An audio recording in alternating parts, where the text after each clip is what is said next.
सुप्रभात बच्चों, मेरा नाम मनीषा मेहता है। आज हम क्षितिज की कक्षा 9 की कविता पढ़ने जा रहे हैं, सवैये। तो चलिए पहले इस कविता के बारे में जानते हैं। ये जो कविता है सवैये, रसखान के द्वारा रचित है।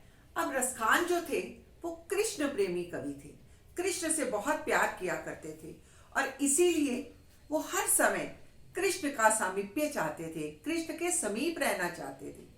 इसीलिए उन्होंने ईश्वर से प्रार्थना की कि मेरा जन्म जिस भी रूप में हो, मुझे कृष्ण की समीपता प्राप्त हो।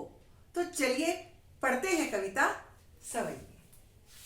मानुष हो तो वही रसखानी, बसो ब्रज गोकुल गांव के ग्वारन। मानुष, मानुष कहते हैं मनुष्य को। बसो, बसो रहना, ब्रज गोकुल गांव के ग्वारिन, ग्वारिन अर्थात ग्वाल बाल। यहाँ कवि कहते हैं कि यदि मेरा जन्म एक ग्वाले के रूप में हो, एक मनुष्य के रूप में हो, तो मैं कौन सा जन्म चाहता हूँ? मैं चाहता हूँ कि मेरा जन्म गोकुल गांव के बीच में उन ग्वालों के साथ हो जिनके साथ कृष्ण अपना समय बिताते हैं। जो पशु हो तो कहा बस मेरो, पशु, पशु कहते हैं पशु को। चरो नित नंद की धेनु मझारन, चरो चरना, धेनु गाय, मझारन बीच में। कि यदि मेरा जन्म पशुओं के रूप में हो तो मैं कौन सा पशु बनना चाहता हूं? मैं गाय बनना चाहता हूं। क्यों? क्योंकि उन गायों को रोज कृष्ण चराने के लिए लेकर जाते थे। पाहुन हो तो वही गिरी को, पाहुन पत्थर और गिरी पहाड़, जो कियो हरिश्चंद्र पुरंदर धारण।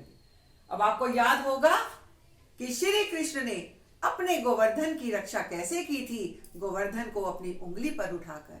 अब यहाँ पर कवि रसखान भी उसी पर्वत का एक पत्थर बनना चाहते हैं जिसे कृष्ण ने अपनी उंगली पर धारण किया और इंद्र से उस पूरे गांव की रक्षा की थी।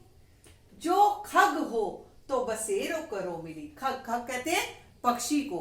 बसेरो, बसेरा करना, रहना। कालिंदी कूल कदम की डारन, कालिंदी कूल यमुना नदी का किनारा।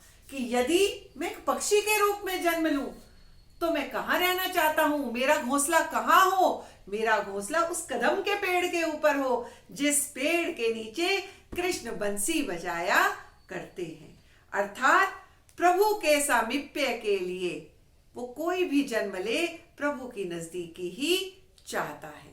धन्यवाद।